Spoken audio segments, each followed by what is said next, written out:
Well, it's Thursday, and I'm looking at my clock and I realize it's dead because it is not 5:44 on Thursday afternoon. It is actually 12:28 on Thursday afternoon. I'm late getting to this week, but it's better late than never, I hear. So here we are for another installment from Building on the Rock, Book 4. And I know that if you've bought recent editions of this, it does not look like this, but that's the old edition that I have, that I read to my kiddos, and I'm glad to read to you. Following Jesus' Example is the name of this one. This is a story of a Christian lady who had learned well the lesson of being like Jesus and of the good she was enabled to do by her example. This lady's name was Miss Bishop. She had been brought up in one of the New England states. Her parents were rich and she had a very comfortable home with them. But she was an earnest Christian woman and she wished to be like Jesus. Miss Bishop gave herself to missionary work among the Indians in the Northwest.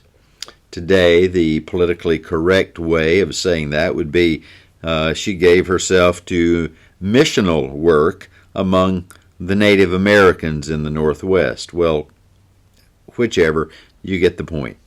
She taught there for some years. The Indians in her school loved and respected her, and well they might, for she had labored most faithfully for their good. She was kind and gentle and patient. Her older scholars had never seen her lose her temper. Now, I need to stop here because some of you will be unfamiliar with that lingo of scholar. But in the 19th century into the early 20th century, a student was called a scholar.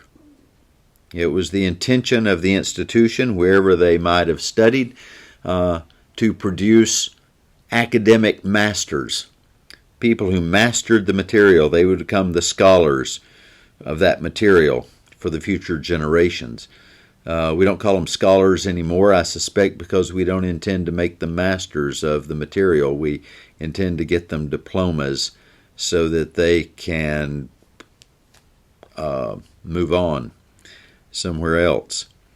The Indians in her school loved her and respected her, and well they might, for she labored most faithfully for their good.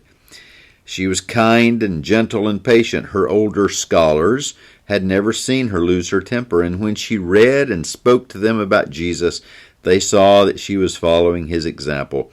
This made them feel sure that the Bible was true. In other words, what she said matched the way she lived.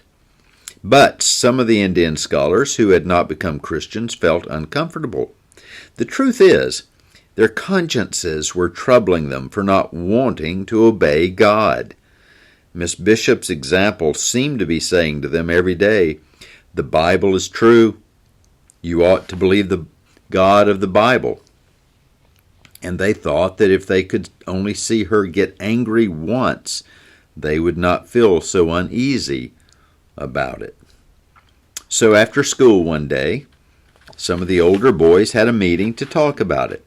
They wanted to settle upon a plan to do something that would make Miss Bishop angry, but they could not decide on what to do.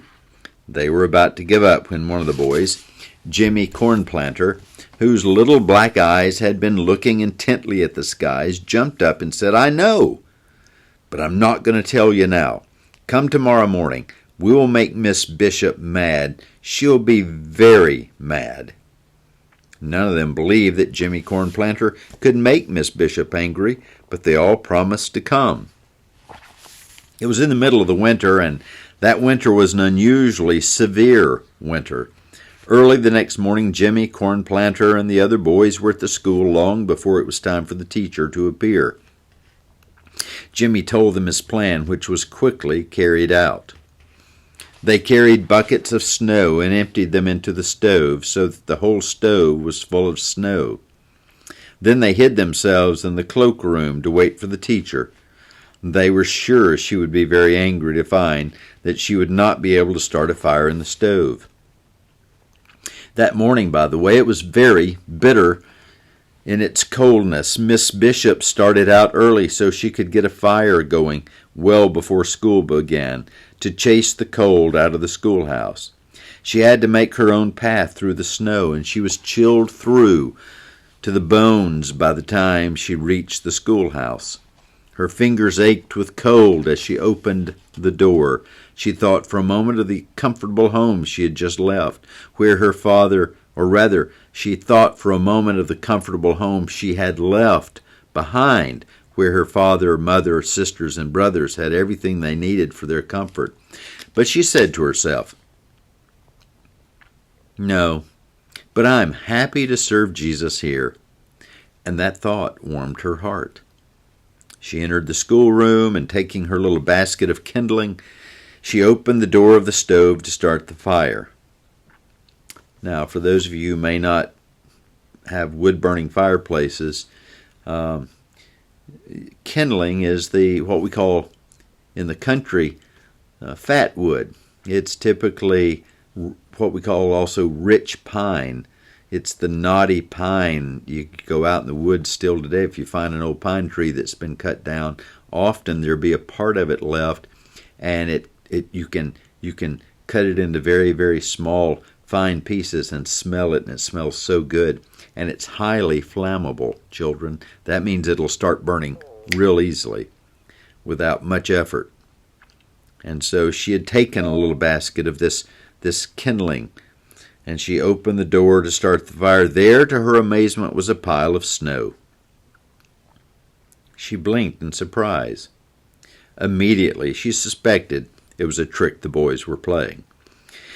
She didn't know they were hidden in the room, watching her. She sighed, but she calmly walked to the door, took the pail and fire shovel, and patiently set to work to scoop out the snow without one angry word or impatient look.